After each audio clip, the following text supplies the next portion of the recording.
অসুস্থ শরীর নিয়ে এই গরমের ভিতরে মাছ মাংসের বাজার উঠিয়ে একা হাতে সবকিছু কেটে কুটে গোছগাছ করে রেখে দিয়ে কিছু কাঁচা সবজি নিয়ে আসলাম, সেগুলোও গুছিয়ে রাখলাম। বিকেল বেলা ছেলেকে নিয়ে কিছু আনন্দের মুহূর্ত কাটালাম, আমের আচার দিলাম, সেগুলো নিয়ে থাকছে আজকে আমার ভিডিও। সো হ্যালো এভরিওয়ান, আসসালামু আলাইকুম। সবাই কেমন আছেন? আশা করি ভালো আছেন, আমিও ভালো আছি। আপনাদের সাথে আজকে একটা মজার বিষয় শেয়ার করব। রাত্রের বেলা আমি ভিডিও আপলোড দিয়ে তারপর আর কি ফোনটা চেক দিচ্ছিলাম সবকিছু ঠিকঠাক আছে কিনা বা ভিডিওটা পাবলিশড হয়েছে কিনা। তো হঠাৎ করে আমার ছেলের দিকে আমার চোখ পড়লো। ও আবার টিভি দেখতেছিল আর ওর একটা খেলনা মোবাইল ছিল। সেই খেলনা মোবাইলটা নিয়ে ও একটু পরপর টিভি দিচ্ছিল কি যেন ফাংশনে, আর ওটা নিয়ে কি যেন একটা গান বলতেছিল। তো অনেকটা সময় এরকম দুষ্টামি করতে ছিল। পরে আমি তাকায় দেখতেছিলাম।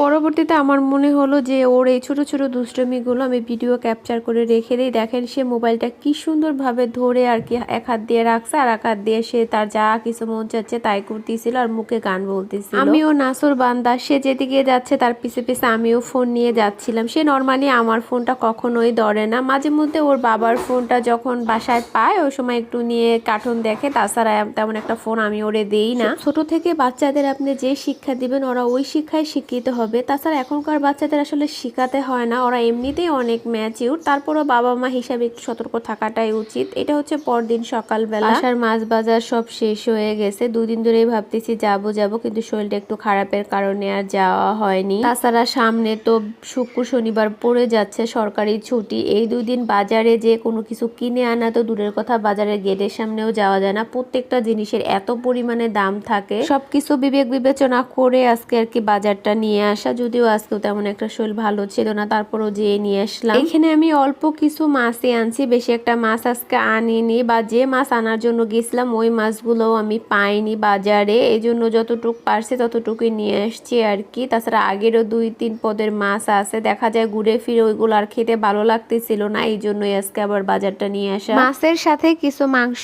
নিয়ে আসছি। এটা হচ্ছে গরুর যে চাপার মাংসটা থাকে ওইটা, আর 1 কেজি পরিমাণে বট আনছে। আপনাদের ভাইয়া কয়দিন আগে বলছিল যে চাপার মাংসটা এনে মুগ ডাল দিয়ে রান্না করার জন্য, সেই জন্য মূলত আজকে আনা। মাংসগুলো বের করে এখানে আমি মাছগুলো কেটে নিছি, আর হচ্ছে একটু হালকা পরিমাণে ধোয়া দিয়ে বিজলা পানিটা ফেলে তারপরে পলি করে নিছি। সবগুলো মাছই কেটে নিছি, শুধু তেলাপিয়া মাছটা কাটা হয়নি, কারণ ওটা আপনাদের ভাইয়া আস্ত ফ্রাই খাইতে চাইছিল, সেই জন্যই আস্ত রেখে দিছি। মাছগুলো ফ্রিজে রেখে দিয়ে আমি এখানে কিছু কাঁচা সবজি নিয়ে আসছিলাম, সেগুলো বের করে নিচ্ছি। আজকে একসাথে 2টা প্রেশার পড়ছে, মাছের বাজারও করা লাগছে, কাঁচা সবজির বাজারও করা লাগছে। 2 দিন একদিন পর বাজারে যেতে আসলে আর ভাল লাগতেছিল না, এই জন্যই ভাবলাম যে মাছের সাথে কাঁচা তরকারিটাও নিয়ে যায়, অন্তত 3-4 দিন রিল্যাক্সে থাকতে পারবো।